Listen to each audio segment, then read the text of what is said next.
video ini tuh aku bakal klarifikasi, tidak membuat drama atau kelucuan gitu ya. Nah kali ini tuh gua mau klarifikasi tentang diri gua mau face reveal. Oke. Nah kita akan face reveal sekarang juga. Nah itu dia wajahku ya, kalian sudah tahu lah yang aku ngevlog kayak makan kue putu, kue apa itu ya. Nah ini aku sudah face reveal tentang diriku.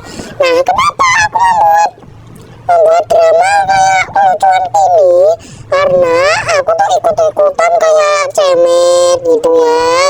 Itu tuh cemet tuh lucu banget, makanya aku bikin yang lucu.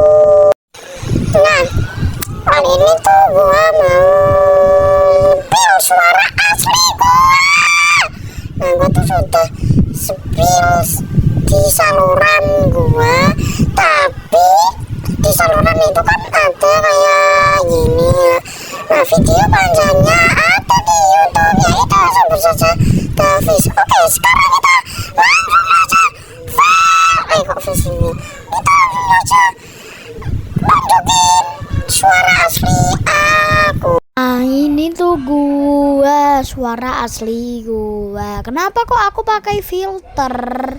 Karena itu tuh aku terinspirasi dari Cemet MP4. Nah Cemet MP4 itu tuh penyanyi kakakku. Oke, sekali lagi aku sudah face reveal, aku sudah nunjukin muka aku sudah nunjukin suara asli aku. Oke, kita tutup videonya sampai sini dulu. Jangan lupa subscribe dan like dan komen, share ke teman kalian. Oke, bye bye. Assalamualaikum.